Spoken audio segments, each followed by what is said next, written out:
नमस्कार. कधी-कधी आहे ना, आपल्या सरकाराचा ना खरंच खूप राग येतो. एक तर ह्या वर्षी नीटची जी एक्झाम होती, ती लीक झाल्यामुळे म्हणजे पेपर फुटी प्रकरणामुळे रिनीटची एक्झाम झाली. तो पेपर टफ असूनही कट ऑफ वाढला आणि कट ऑफ वाढला तर वाढला आणि ह्यावेळेस सरकारने काय केलं, की जे सेमी गव्हर्नमेंट म्हणजेच प्रायव्हेट मेडिकल कॉलेजेस होते ना, त्यांना कंप्लीट प्रायव्हेट युनिव्हर्सिटी होण्याचा त्यांना परमिशन मिळाली. आता त्यामुळे काय झालंय, पहिलं फक्त एकच कंप्लीट प्रायव्हेट युनिव्हर्सिटी म्हणून एक कॉलेज होतं. वेदांता मेडिकल कॉलेज पालघरचं कॉलेज होतं. ते खूप वर्षापासून होतं. त्याची 17 लाख रुपये पर ॲनम फीस होती. कोणतीही कॅटेगरी असो, एस-सी असो, एस-टी असो, ओ-बी-सी असो, इव्हन जनरल असा नका त्यामध्ये जर इकॉनॉमिकली बॅकवर्ड क्लास असला आणि त्यांची अॅन्युअल इन्कम 8 लाखाच्या कमी जरी असली, तरी तिथे त्यांना ती 17 लाख रुपये फीस भरावी लागत होती. तर ह्या वर्षी सरकारने 3 असे मेडिकल कॉलेजेस आहे आणि ज्यामध्ये कमी सीट नाही बरं का, 200 पेक्षा जास्त सीट्स असणार आहे. आपलं 200 सीट्स असणार आहे. अहिल्यानगरचं कॉलेज आहे, डॉक्टर विठ्ठलराव विखे पाटील. अहिल्यानगरचं government semi government medical college आहे. त्यामध्ये 200 सीट्स आहेत एमबीबीएसच्या आणि एक कॉलेजेस आहे आणखी आपलं एन-के-पी साल्वे नागपूरचं मेडिकल कॉलेज आहे, ज्यामध्ये 250 एमबीबीएसच्या सीट्स आहे आणि ते कॉलेज कंप्लीट प्रायव्हेटमध्ये कन्व्हर्ट केलंय. आता कंप्लीट प्रायव्हेटचं म्हणजे काय? असं ऐकलं की याच्यामध्ये फक्त कॅटेगरीवाल्यांचं नुकसान झालं, तसं अजिबात नाही. जे जनरल कॅटेगरीचे मुलं सुद्धा होते, समजा मेरिटनं आपापल्या कास्टनुसार लागले, पण जनरल कॅटेगरीचा मुलगा जर ज्यांचं अॅन्युअल इन्कम 8 लाखापेक्षा कमी आहे, अशा विद्यार्थ्यांना तिथं 50% ट्युशन फीमध्ये बेनिफिट मिळायचं. आणि ज्या बाकीच्या कॅटेगरीज आहे, जसं की एस-सी असो, एस-टी असो, यांना तर 100% फीस बेनिफिट होतं. त्यांचं 10-15 हजार मध्ये आणि 50,000 रुपये डिपॉझिट म्हणजे 60,000 मध्ये त्यांचं पूर्ण वर्ष निघून जायचं त्यामध्ये हॉस्टेल मेसचा खर्च सोडता. तसंच एन-टी कॅटेगरीमध्ये बिना डिपॉझिटचं 60-70 हजार म्हणजे 1 लाखामध्ये कंप्लीट वर्ष निघायचं. एस-सी-बी-सी असो, ई-डब्ल्यू-एस असो, यांचं फीस बेनिफिटमुळे यांना मिळायचं ते ओ-बी-सी असो 6 लाखाच्या आसपास यांचं अॅन्युअली मध्ये होऊन जायचं. आता काय केलंय सरकारने कोणती जरी कास्ट असू, एस-सी, एस-टी, ओ-बी-सी, ओपन यांना कंप्लीट फीस भरणं तिथे भरावं लागेल आणि ती फीस किती आहे? 13 लाख रुपये पर ॲनम. ही खूप झाली आणि तुम्हाला सांगू का, महाराष्ट्र सरकार आहे ना, गव्हर्नमेंट कॉलेज असू, सेमी गव्हर्नमेंट कॉलेज असू, एम-बी-बी-एस साठी एका विद्यार्थ्यावर 1-1 करोड रुपये खर्च करतंय आणि ह्या ज्या कंप्लीट हे 4 कॉलेजेस आहेत सध्या.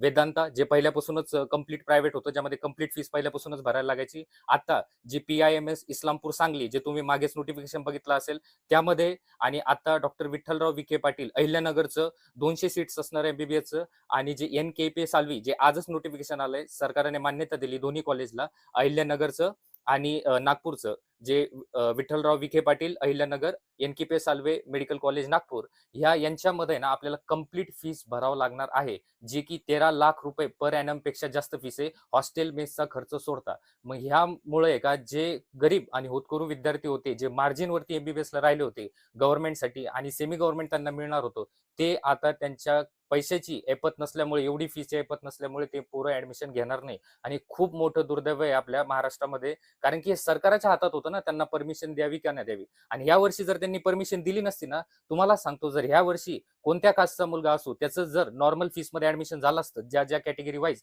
तर ती त्याला 5 वर्षापर्यंत त्या कॉलेजला तेच बंधनकारक असतं.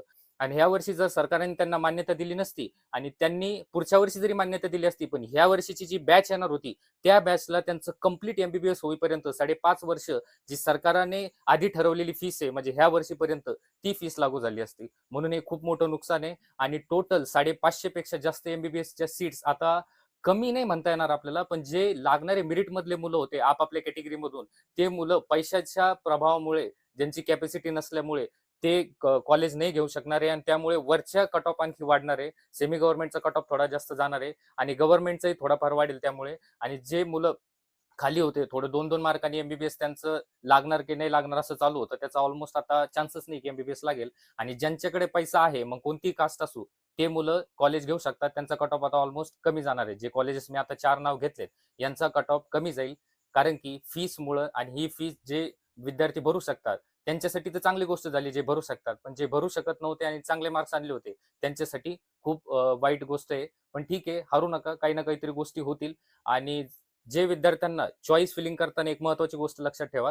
चॉईस फिलिंग करताना कॉलेजेस हे प्रॉपर टाका. कारण की पहिल्या राउंडपासून तुम्हाला जे कॉलेज पाहिजे तेच तुम्ही आधीपासूनच घेऊन ठेवलं, तर ते बेटर असतं. कारण की काय होतं एखाद्याला चांगले मार्क्स आहेत आणि कॉलेज त्यांनी काहीतरी अंधी-धुंदी खालीवरती कॉलेज करून टाकले. खालीवरती म्हणजे कसे चांगले प्रायोरिटी वाईजचे कॉलेज त्यांनी जर व्यवस्थित टाकले नाही प्रायोरिटी वाईज आणि जर समजा एखाद्याला चांगले मार्क्स आहेत आणि त्याच्या मार्क्सपेक्षा खालच्या लेव्हलचं कॉलेज जर त्यांनी वरती टाकलं, तर ते वरती टाकलेलं कॉलेज त्याला लागेल आणि त्यात जे चांगले त्याच्या लेवलचं कॉलेज होतं, त्याच्या मार्क्सच्या लेवलचं कॉलेज होतं, ते जर त्याच्यापेक्षा कमी मार्क्स असणाऱ्या विद्यार्थ्यांनी प्रॉपर टाकला असेल, तर ते कॉलेज त्याला मिळेल आणि तो विद्यार्थी ते कॉलेज राखून ठेवून अपग्रेडेशनसाठी जाईल. मग त्यामुळे आणि जर नंतर तुमची इच्छा जरी असली आणि ते कॉलेजच्या सीट्स तुमच्या कॅटेगरी वाईज फुल झालेल्या असतील, तर नंतर तुमची इच्छा असतानाही तुम्हाला त्या कॉलेजमध्ये सीट मिळणार नाही.